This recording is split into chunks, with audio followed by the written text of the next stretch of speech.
Como é que estamos, rapaziada? Tudo bem com vocês? Terminado o Mundial. 104 jogos depois, termina a competição. A Espanha é a grande campeã.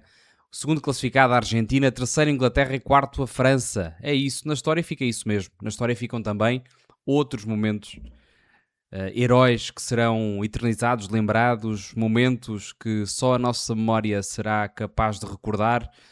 Claro, agora auxiliado pelos vídeos no YouTube, mas servirá este Mundial para nos sentarmos daqui a uns quantos anos num boteco, numa tasca, a lembrar aquele jogo de Cabo Verde-Argentina, aquele jogo do México-Inglaterra e a lembrar o que aconteceu, floreado pelas nossas memórias, mas teremos e temos esse privilégio.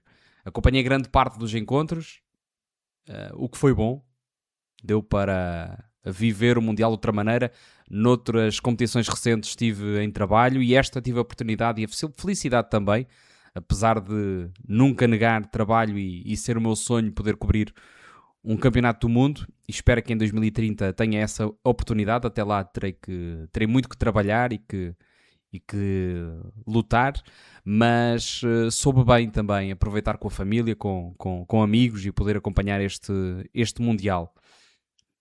Termina com uma grande vitória, uma final não tão brilhante quanto isso, mas termina com uma grande vitória. A temporada já está aí à porta de clubes, felizmente.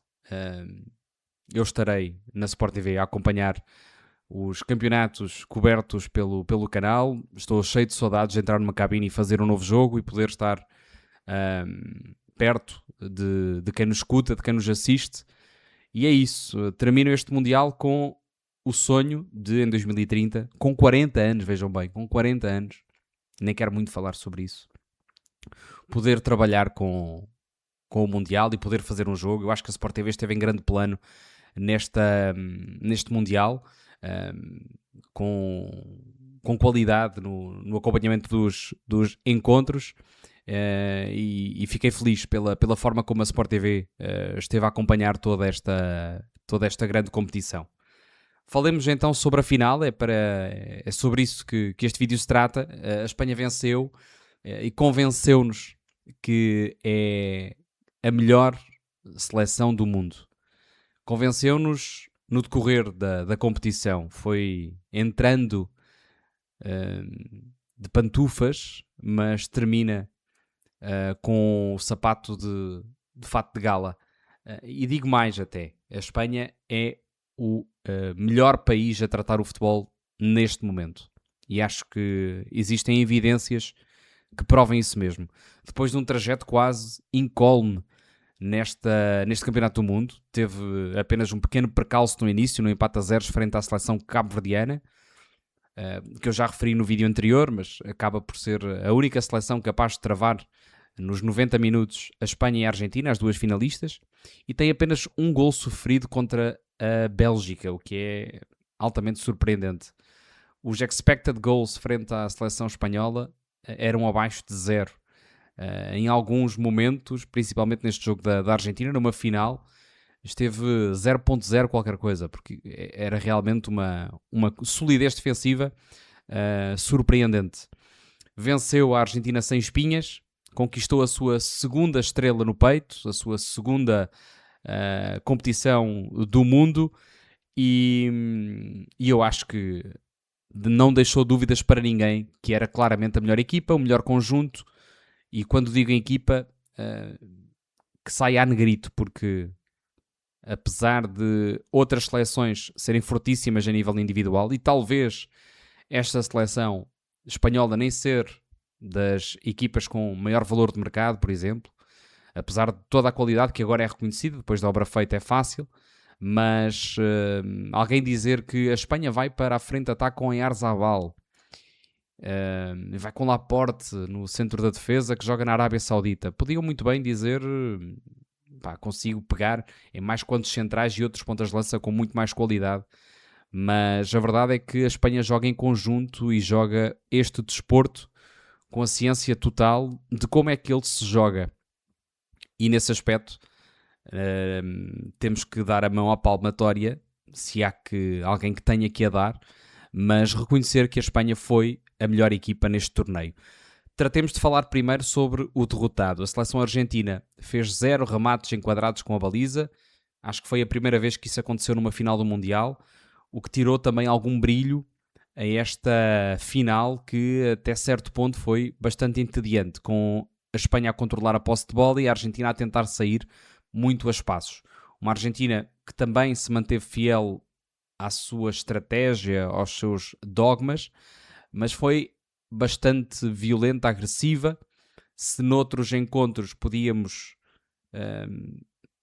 eufemizar dizendo que é a forma que esta equipa, relativamente limitada a nível de recursos, encontrou para se gladiar contra os gigantes, a certa altura roçou a falta de lealdade e fair play. Enzo Fernandes é um resultado disso mesmo, foi expulso e acabou por desmoronar, talvez, toda a expectativa de Scaloni teria para esta final, porque a verdade é que se não tivesse ficado a jogar com 10, provavelmente não entraria Marcos Senesi e provavelmente entraria a habitual substituição para refrescar a frente de ataque, poderia ser de facto poderia mudar o decorrer da partida com a entrada de Lautaro Martínez, que era o mais expectável, mas não aconteceu, muito por culpa de Enzo Fernandes, muito por culpa também das dificuldades físicas que Romero e Montiel sentiram, e eu acho que isso também acabou por derrubar a seleção argentina, que teve menos 24 horas de descanso do que a seleção espanhola.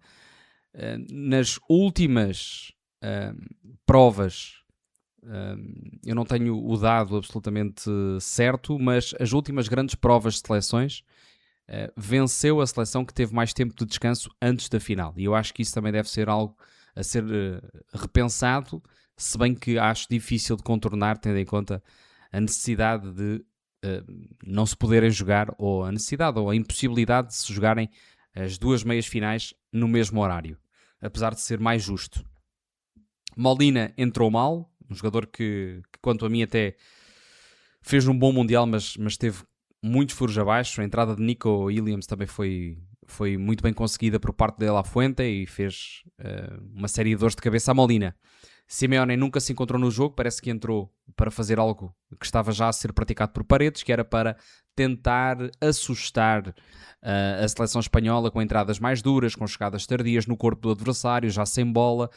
Uma estratégia desleal, uma estratégia que para muitos poderá ser considerada imprópria, tendo em conta o palco onde se encontram. Pede-se um bocadinho mais de futebol, e a verdade é que a seleção argentina tentou praticar outro tipo de jogo, e talvez não fosse necessário, mas a verdade é que se mantiveram fiéis àquilo que foi acontecendo no decorrer do campeonato. Uma seleção argentina que no final dos jogos agigantava-se, mas neste caso não teve tempo nem capacidade para o fazer, e ainda para mais jogando com 10 jogadores na sua equipa, com a expulsão de Enzo. Perdem com estrondo, mas apoiados pela sua massa adepta. A verdade é essa.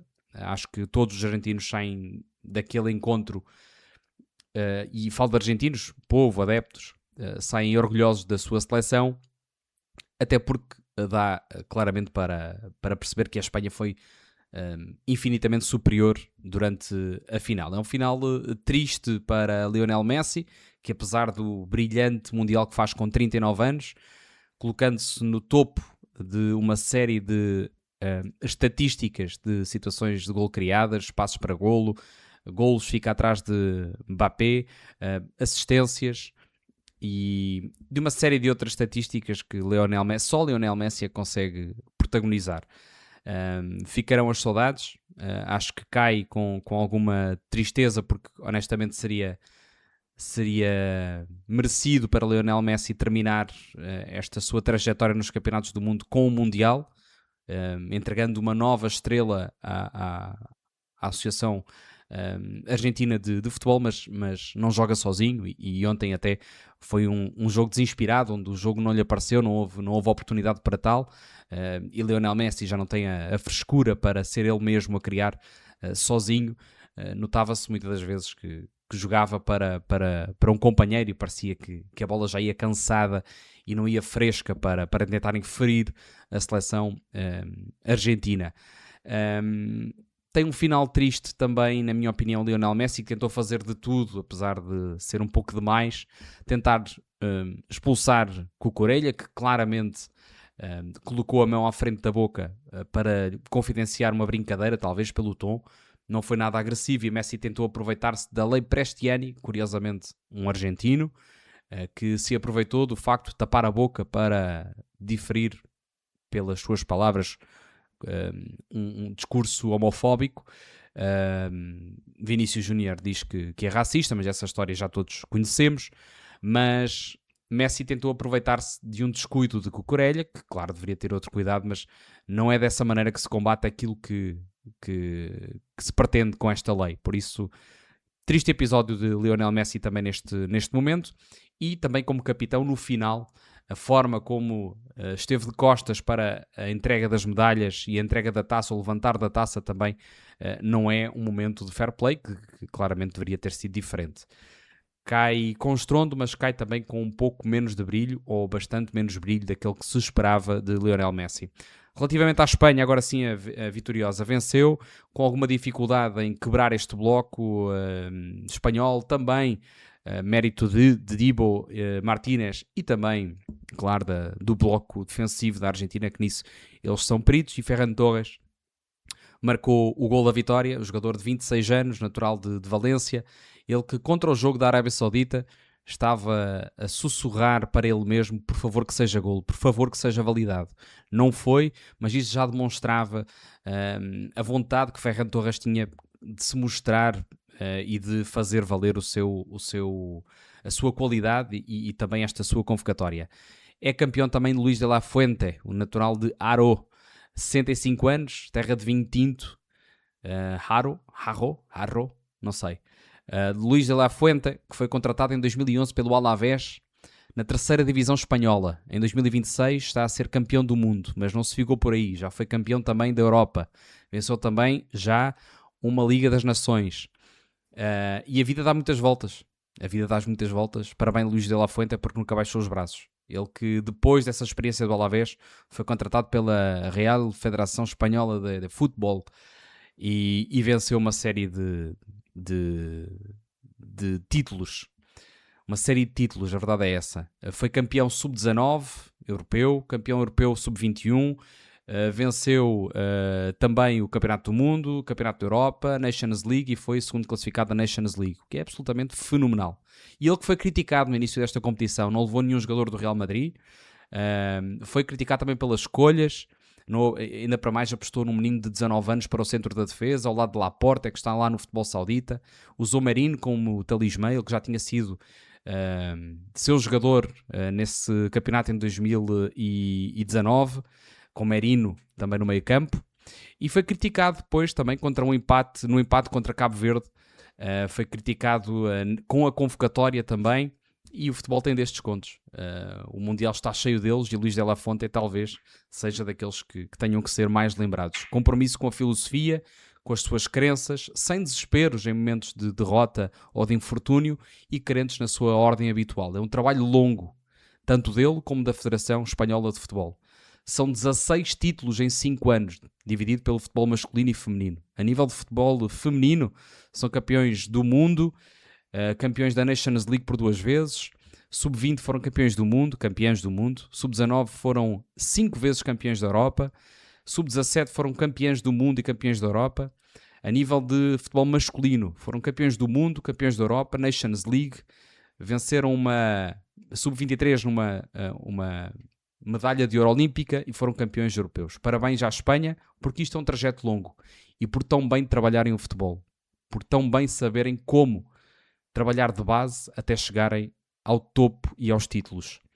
Termina assim este vídeo. Voltarei para falar sobre o halftime, para fazer a melhor equipa e as grandes decepções. Quanto a vocês, agradecer a companhia, subscrevam o canal, deixem um like e um beijo no vosso coração.